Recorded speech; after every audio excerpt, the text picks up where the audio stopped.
अस्सलाम वालेकुम। उम्मीद करती हूँ आप सब खैरियत से होंगे, खुशबाश होंगे, मज़े में होंगे इंशाल्लाह। और आप देख रहे हैं उम्मे अमन फूड। तो यहाँ मैं आज आपको बनाना सिखाऊंगी चने की दाल और गोश्त। बिल्कुल देगी स्टाइल में बनाएंगे, बिल्कुल बेहतरीन मज़ेदार चटपटी सी और झटपट बनने वाली बहुत ही आसान रेसिपी है। और बहुत ही आसान तरीके से आपको बनाना सिखाऊंगी कि आप बिल्कुल भी इतनी झंझट नहीं करनी पड़ेगी। बहुत ही आसान तरीके से बिल्कुल बनाइए, मेरे अंदाज से, मेरे तरीके से। तो चलिए बनाना शुरू करते हैं। बिस्मिल्लाहिर्रहमानिर्रहीम।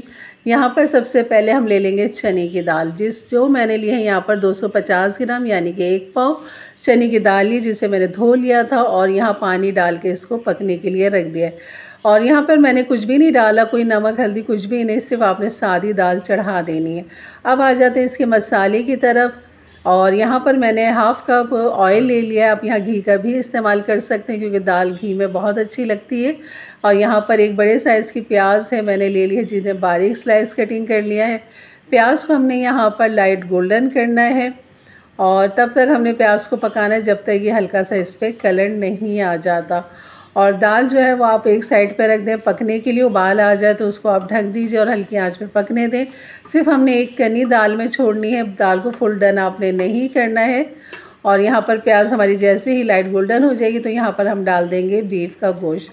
तो यहाँ पर मैंने बीफ लिया, आप यहाँ पर चिकन का भी इस्तेमाल कर सकते हैं। मैंने बगैर हड्डी वाला बीफ का गोश्त लिया है, तकरीबन 300 ग्राम मैंने गोश्त लिया है बीफ का।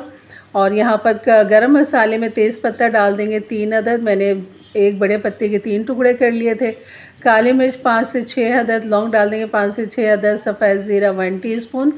ये हमने प्याज के साथ लाइट गोल्डन कर लेना है इस तरह। तो जैसे हमारी प्याज का कलर इस तरह लाइट गोल्डन हो जाएगा तो ये गोश्त जो है हम यहाँ पर डाल देंगे। और अगर चिकन है तो आप यहाँ चिकन डाल दीजिए। फिर अदरक लहसुन डाल दीजिए 1 टीस्पून भर के। और यहाँ पर अदरक लहसुन गोश्त को खूब अच्छा सा भूनेंगे तब तक जब तक इसका कलर चेंज नहीं हो जाता। सेम इसी तरीके से आप बीफ का, मटन का या चिकन का इसी तरह आपने भुनाई करनी है। और यहाँ पर जैसे ही कलर इसका चेंज होगा तो यहाँ पर जो हमने मज़ीद इसमें डाले हैं वो हैं टमाटर। तकरीबन ये 3 टमाटर हैं दरमियाने साइज़ के, इनको मैं बारीक पीस दूँगी या आप चॉप कर लीजिए और इस तरह आप इसके अंदर डाल दीजिए। और बाकी ड्राई मसाले में हल्दी डाल देंगे 1/2 टीस्पून, लाल मिर्च डाल देंगे 1 टीस्पून और पिसा हुआ धनिया डाल देंगे 1 टीस्पून, नमक डाल देंगे यहाँ पर 1 टीस्पून। तो ये हैं इसके ड्राई मसाले, इनको खूब अच्छा सा यहाँ पर मिक्स करेंगे। और इसको तब तक हमने भूनना है, टमाटरों का पानी जब तक इसका ख़त्म नहीं हो जाता, क्योंकि हमने गोश्त की भुनाई यहीं शुरू में ही कर लेनी है। और अगर चिकन होगा तो वो यकीनन यहाँ पर डन भी हो सकता है, पक भी सकता है। तो आपने उसमें पानी फिर नहीं डालना है, आपने उसी में उसको गला लेना है। और यहाँ पर आप देख सकते हैं कि बीफ जो है बिल्कुल भुनाई की तरफ आ चुका था, रोगन अलग हो चुका था। तब हमने बीफ को, या फिर आप मटन में बना रहे हैं तो उसको गलाने के लिए पानी का इस्तेमाल आपने करना है। यहाँ पर तकरीबन 1.5 गिलास के बराबर मैंने पानी डाल दिया ताकि गोश्त को अच्छा सा गल जाए। जैसे इसमें बॉयल आएगा तो मैं इसको हल्की आंच पे पकने के लिए रख दूँगी तब तक जब तक गोश्त गल नहीं जाता। अब यहाँ पर इसको कम से कम 20 से 25 मिनट हो चुके थे बीफ को पकते हुए और पानी भी खूब अच्छा सा ड्राई हो चुका है। इसका गोश्त भी हम यहाँ पर चेक कर लेते हैं कि कितनी इसमें गलावट आ चुकी है। तो आप देख सकते हैं माशाल्लाह काफ़ी अच्छा गोश्त गल चुका है, पानी भी इसका ड्राई हो चुका है और हमारी जो चने की दाल है वो भी गल चुकी है। वो अब हम यहाँ पर हम डाल देंगे चने की दाल को। और यहाँ पर अब हमने ज़्यादा इसकी भुनाई तो करनी नहीं क्योंकि शुरू में हमने काफ़ी अच्छी इसकी भुनाई कर ली थी। तो यहाँ पर चने की दाल डाल दीजिए। अभी चने की दाल में मामूली सी कसर यानी कि 1 कनी मैंने छोड़ी है ताकि बाकी जो 1 कनी है वो यहाँ मसालों के साथ, गोश्त के साथ खूब अच्छा सा पक जाए। बहुत ही मज़े की ये चने की दाल गोश्त बनती है। इसको आप घोट भी सकते हैं चने की दाल को, कि आप इसको घोट लीजिए और बिल्कुल आप दाने इसका ना रहने दें और इस तरह खड़ी खड़ी भी रहती है। जैसे कि मैं रखूँगी इसे, यानी कि गली भी होगी लेकिन चने की दाल थोड़ी साबुत रहेगी। और अगर आप चाहें तो आधी दाल घोट दें, आधी साबुत रहने दें, इस तरह भी ये अच्छी लगती है। तो मैंने यहाँ पर तकरीबन 1 गिलास पानी डाल दिया इसके अंदर ताकि चने की दाल में गलावट भी मज़ीद अच्छे से आ जाए और ये खूब अच्छी सी पक भी जाए। आप देख सकते हैं बिल्कुल इसमें कनी बाकी है। और यहाँ पर मैं इसे ढक दूँगी और साथ ही मैं डाल दूँगी इसके अंदर पहले पुदीना, जो इसकी बहुत ही जाने से चने की दाल गोश्त का जो जायका फ्लेवर है ना वो इस पुदीने से आता है। और साथ ही हम डाल देंगे इसमें पिसा हुआ गरम मसाला भी डाल देंगे। पुदीना भी हमने डाल दिया है। पुदीना मैंने काट के नहीं डाला, सिर्फ पत्तियाँ मैंने धोई हैं और इसमें डाल दिया है। हाफ़ टी स्पून मैंने डाल दिया इसमें पिसा हुआ गरम मसाला। हरी मिर्च आप यहाँ पर छोटी वाली साबुत भी डाल सकते हैं, कुछ मैंने कटी हुई डाल दी, कुछ मैंने साबुत डाल दी। तो बस इनको अच्छा सा मिक्स करेंगे।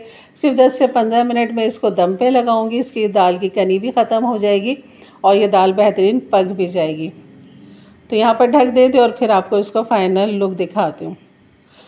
तो यहाँ पर मैंने इसका कर दिया चूल्हा बंद और ये आप देख सकते हैं, अगर मैं इसे कुछ देर और पड़ी रहने देती जब तक इसके बबल्स ख़त्म होते खुद ब खुद 10 से 15 मिनट में, तो इस खूब अच्छा से इसके ऊपर एक रोगन आ जाता। तो आपने ऐसे ही करना है।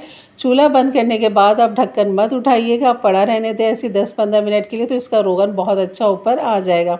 लेकिन मैंने डायरेक्ट ही निकाल लिया है। आपने देखा होगा कि बबल्स आ रहे थे, लेकिन ये जैसे जैसे ठंडा होगा सालन प्लेट में तो इसमें रोगन खुद ब खुद आ जाएगा। तो इसलिए इसमें घबराने वाली कोई बात नहीं कि रोगन गायब हो जाता। बिल्कुल चने की दाल बहुत रोगन लेती है, लेकिन ये है कि इस तरह आप बनाएंगे तो बिल्कुल रोगन इस तरह ऊपर आ जाएगा। और इसे गार्निश कर दीजिए मज़ीद पुदीने के साथ, अदरक जूलियन के साथ, और मंगा लीजिए तंदूर की मज़ेदार सी रोटियाँ, नान, और मज़े कीजिए इसके साथ बॉयल राइस के साथ, ज़ीरा राइस के साथ। बहुत ही लाजवाब ये चने की दाल गोश्त लगता है और घुटा हुआ भी बहुत ही अच्छा लगता है। अगर चने की दाल को आप घोट दें, कुछ खड़ी रहने दें, कुछ घोट दें, तो उस तरह भी अच्छा लगता है। तो बिल्कुल बनाइए मेरे अंदाज से, मेरे तरीके से। मेरे चैनल पे नए आए हैं तो ज़रूर सब्सक्राइब करके जाइएगा।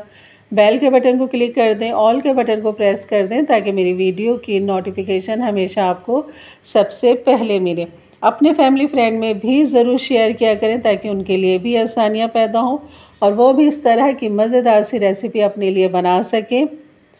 तो इंशाल्लाह मिलते हैं फिर एक अच्छी नई रेसिपी के साथ। तब तक के लिए इजाज़त दें। अपना बहुत सारा ख्याल रखें, दुआओं में याद रखें। अल्लाह हाफ़िज़।